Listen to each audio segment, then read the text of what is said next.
Welcome back to Cosmic Confluence, dear listeners, the space where the spiritual and the human meet without pretending either one is easy. Today, we are talking about forgiveness, not the kind that sounds good on social media, not the kind that gets rubbed because someone tells you it is the healthy thing to do. Talking about forgiveness when there has been addiction, trauma, loss, grief, bodies that carry memory, nervous systems that did not feel safe for years. Forgiveness when there are miscarriages, infertility, divorce, and the quiet identity loss that comes with starting over after a life you thought was settled. Listeners, my guest today believes forgiveness is not about bypassing pain, but about giving the pain back while reclaiming your light. She is the founder of Angel Goddess Healing, author of No More Monsters Under the Bed, Shining Your Light on the Dark, and someone who has walked through addiction recovery, depression, anxiety, childhood sexual trauma, grief, and profound spiritual awakening. Her work centers on healing with love, while also being honest about the darkness that precedes it. So, listeners, we are not here to tie forgiveness up with a bow. We are here to ask harder questions, to challenge assumptions, and to explore what forgiveness really costs and what gives back. So, listeners, meet my lovely, incredible guest, Shannon Curtis. Shannon, welcome to Cosmic Confluence. I'm really, really honored you are here. Thank you so much for having me here on your show. Superb, superb. Shannon, you often say you have mastered the art of forgiveness, especially self forgiveness. When someone looks back at periods of addiction or survival behaviors, there's often shame, guilt, or the self judgment tied to choices made while in pain.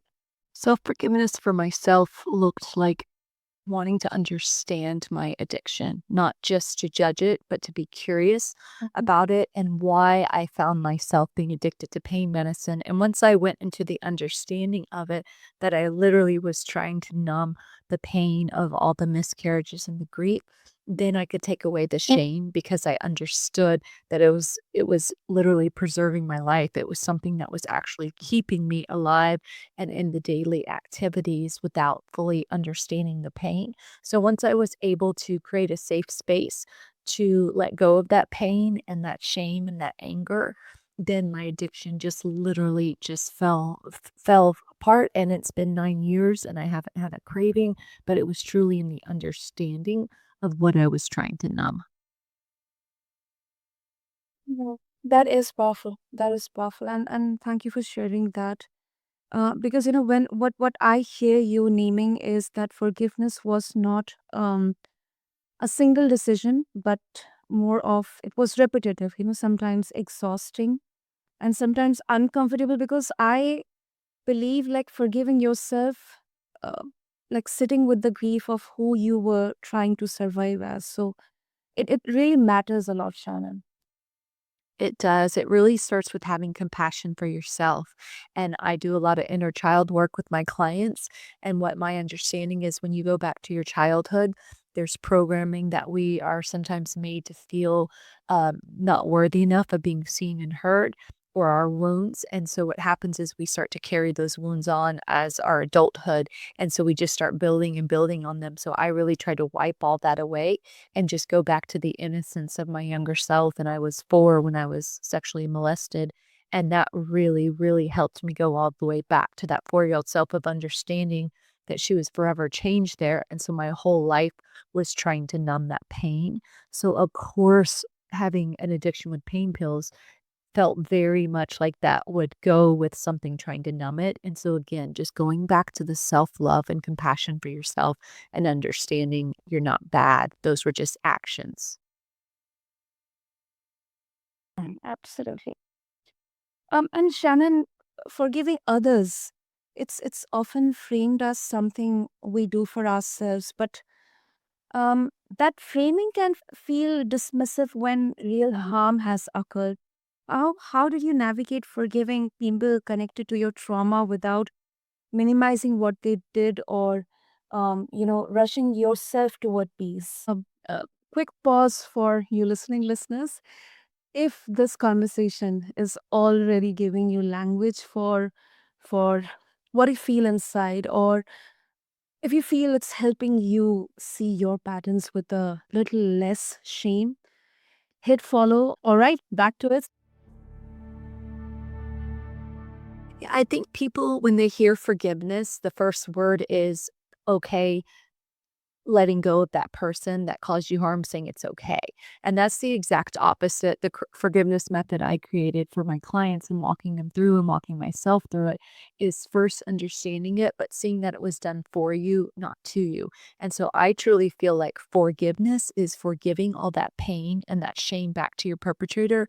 And forgetting is literally forgetting your power back. And so in the moment that I gave all that shame that I had been carrying all my life to that perpetrator that hurt me when I was 4, that moment I gave that all back to him and remembered who I am, and I am pure and innocent and a child of God, then I was able to get all my power and strength back. And so that's the true meaning, in my opinion, is what forgiveness means. We just kind of have the concept wrong and a little bit backwards, thinking that it's saying it's okay. It's not okay what was done, but I can't change that. All I can change is try to change the narrative and see it for what it is. And it taught me so many lessons and made me who I am today. Exactly. Exactly. I 100% agree with you. And I think what stands out here is that forgiveness did not mean reconciliation or, pretending that harm was smaller than it was. It was never. And I really appreciate that you're pointing to something important, because forgiveness does not erase accountability, but it changes who carries the weight. Yes, yes, it gives you your power back. When we hold on to that and we hold on to all that pain, that is literally having that person that hurt us still within our life every day and controlling us, that pain that they put on us. And that's what I've learned is that perpetrator was in pain. So he was just trying to pass it on to me. And so I carried that pain for a long, long time in my life. And what happens is I kept that pain within me. And a lot of times we either keep it within or we pass it on to the next person. And we just repeat those behaviors that were done to us. And so I found that once you stop it and you say no more and you understand it, and that you let go of that shame, and that was that person's pain, not my pain, then that really helped me understand the concept of forgiveness. Yeah. Miscarriages, infertility, divorce, all, carry a unique kind of grief. Not just loss of people, but loss of futures, imagine. Um, did you ever have to forgive life itself, or your body for what it could not carry or sustain? Absolutely, and that was with my journey of miscarriages. It all stemmed back to for my 4-year-old self and being sexual victim of molestation. And that was really hard for me and having all that. And I had a hysterectomy at 35. I've already gone through menopause. I've had all these things as a 43-year-old woman that my body kind of quote unquote betrayed me, but really it didn't. My body was trying to protect me from what happened to me. And so understanding that, but yes, I had to grieve that loss of the future of that potential, just like a divorce. You kind of grieve the concept of it, but you can move through it. And again, when I understood it was happened for me, and now I have a beautiful daughter and I call her my miracle baby. And I feel like I'm such a better parent because of what I went through.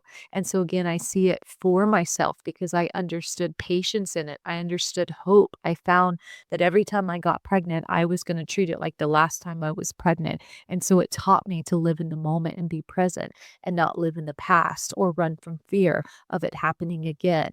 Or now I'm engaged and getting married again and that fear. And I've just learned in my life, I choose love over fear. And fear is what's going to keep me in the past. Fear is what's going to keep me in the trauma. But love is literally what's going to set my soul free and allow me to experience the things that are right in front of me still in the present moment. Yeah, yeah. And I think this is one of the hardest forms of forgiveness, because um it is abstract. Like there is no clear villain, just disappointment, heartbreak, and unanswered questions. So Shannon, you speak about spiritual awakening as a turning point, and I really love that because, but spiritual language can sometimes be used to avoid feeling. So, how did you make sure spirituality did not become a way to bypass anger, grief, or fear? I'm so glad you asked that because I do think in the spiritual community, spiritual bypassing does come up a lot. And I talk about it with my clients a lot, that it is so important to move through it because it is easy. I have the understanding now. So it's easy to say, oh, this just happened for me and that's it.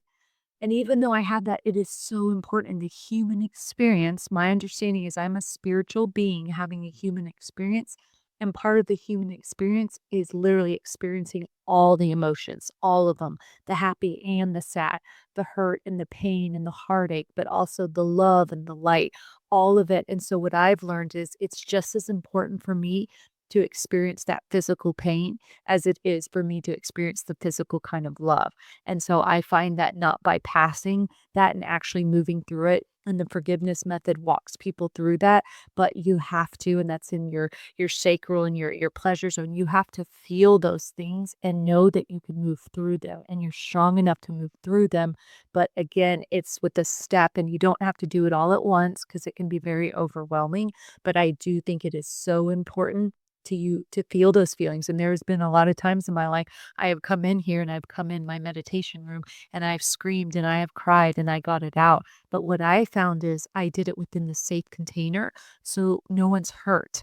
Because if I don't do that, I'm going to go out and I'm going to spew my anger on other people. And so what I found is it's so important to honor that anger, but do it in a safe environment that no one gets hurt. And so I think that is such an important aspect, even being a spiritual being, of understanding the human experience.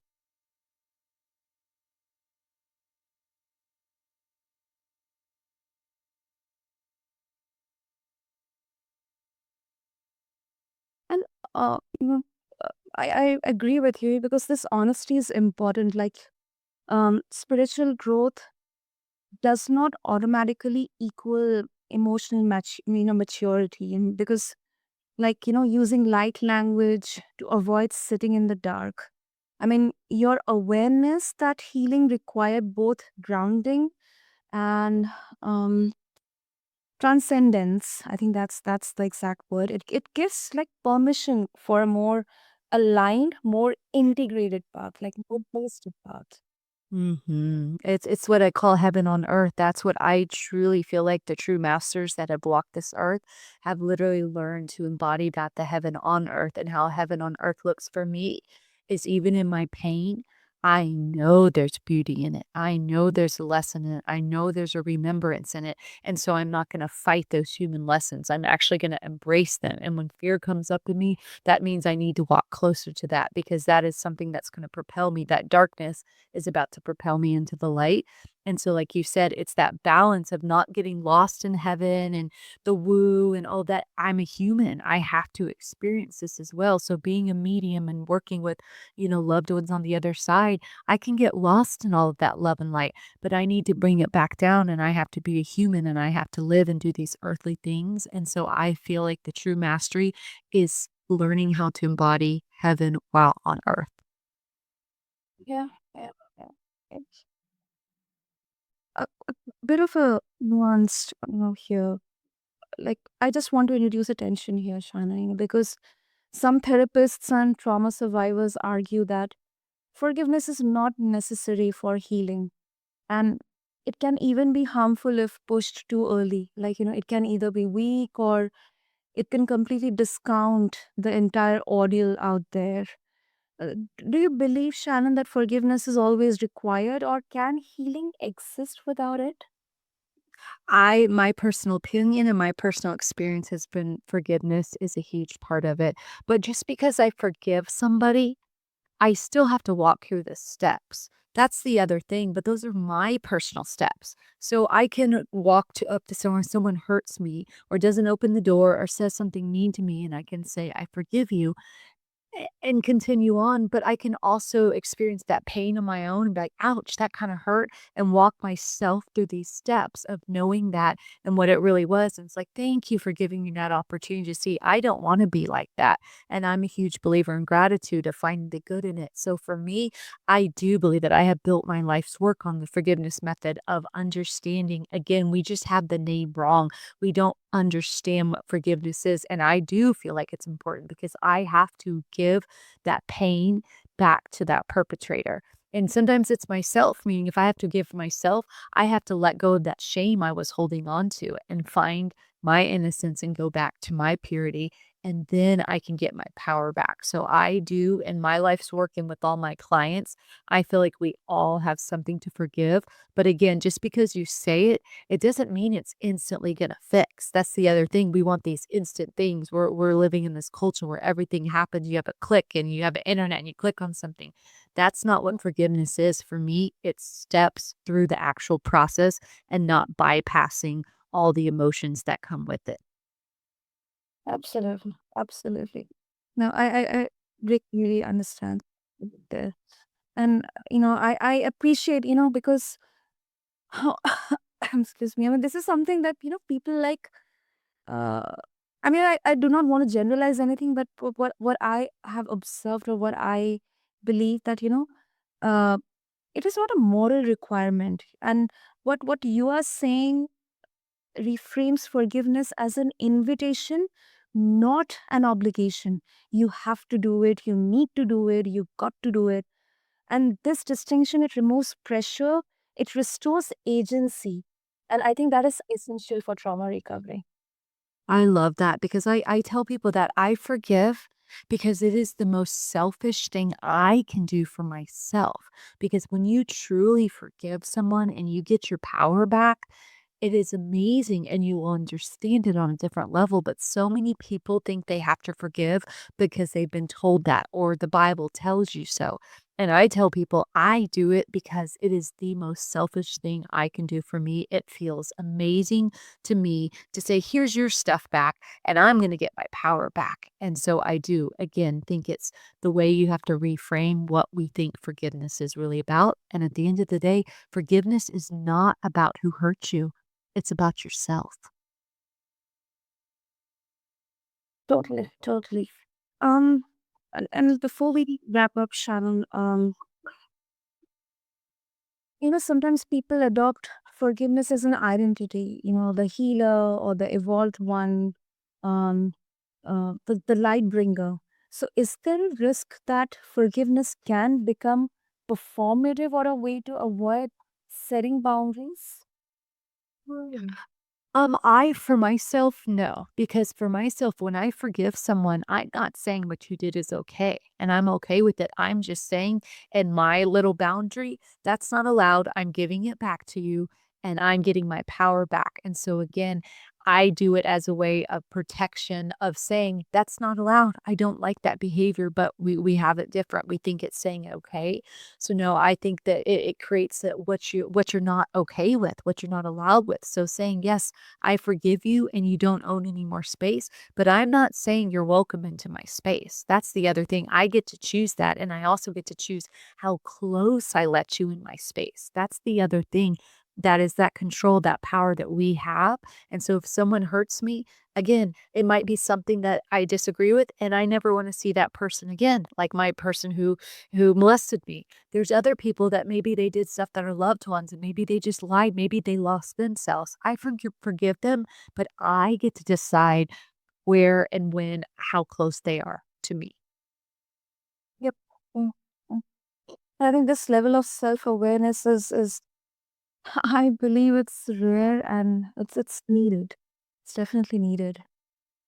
Thank you. I really appreciate that. And that is why this forgiveness method was born, was literally to reteach people how to do this. And so I truly feel like we can all start with this. We can really make some big changes on this planet by just starting with forgiveness of self and then moving to others. Shannon, before we wrap up, if listeners they would like to further connect with you, if they have their own thoughts or opinions after this conversation and they would like to share with you, what would be the easiest way to connect? The easiest way to go on my website, it's www.angelgoddesshealing.com, and they can go on there and book a free consultation, or they can schedule a full-on session, and they can learn a little bit about me. And I have a book, and I have workshops and things like that, so they can get to know me there. And again, if it's not me, I always say I have other people on my team.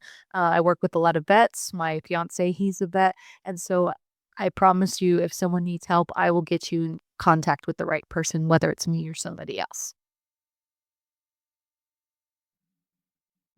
That's amazing. Listeners, there you go. I'll have all the details in the show notes. So reach out to Shannon and refer the show notes along with this episode. And I believe the idea that forgiveness is not about erasing pain, but about returning it to where it belongs so we can reclaim ourselves. To anyone listening who is somewhere in the middle of this process, unsure, resistant, or tired, you're not behind. Healing does not demand speed, it asks for honesty. And Shannon, thank you once again for sharing your story with so much depth and responsibility. And I really appreciate your work through Angel Goddess Healing. And thank you so much for your insights. Thank you so much for having me today. And to all of our listeners, if this conversation stirs something in you, sit with it, journal it, let it move at its own pace. Until next time, this is Cosmic Confluence, where we remember that being human and being spiritual are not opposites, they are partners. Until next time, this is your host, Sana, signing off. Thank you.